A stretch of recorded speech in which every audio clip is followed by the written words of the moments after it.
Certains lieux refusent de mourir.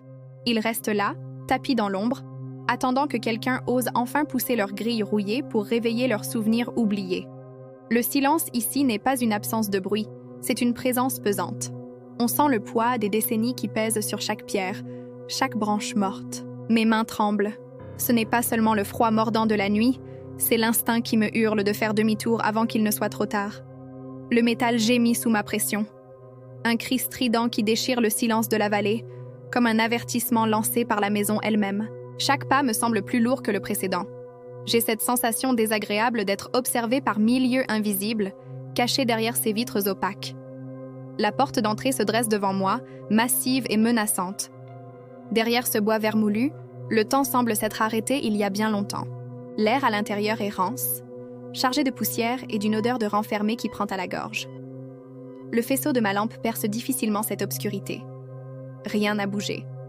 C'est comme si les anciens occupants s'étaient évaporés en une seconde, laissant leurs souvenirs se décomposer lentement dans le noir. Je me dirige vers l'escalier.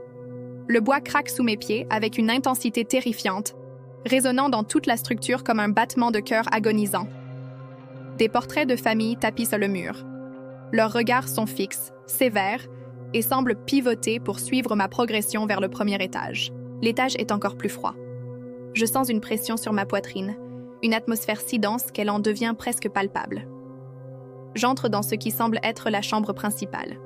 Sur une petite table, un journal intime est resté ouvert, comme si quelqu'un attendait qu'on le lise. Soudain, un bruit. Des pas, lourds, mesurés, juste au-dessus de ma tête. Quelqu'un ou quelque chose marche dans les combles de cette maison censée être vide. Ma lampe vacille. Elle faiblit au moment où j'en ai le plus besoin. Je me tourne vers le miroir brisé sur le mur opposé. Dans le reflet, derrière moi, une ombre. Une silhouette immense et sombre qui ne devrait pas être là. Je n'ose pas me retourner. La panique me submerge. Je dois sortir d'ici.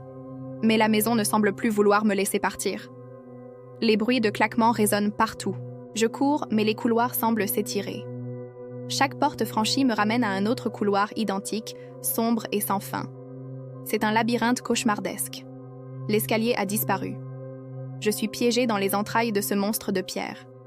La lumière de ma lampe s'étouffe, me laissant seule dans le néant. Le silence revient, plus terrifiant que les cris. Puis un souffle glacé effleure mon oreille.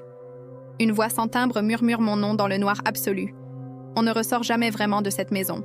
On y reste, à faire partie de son histoire, pour l'éternité.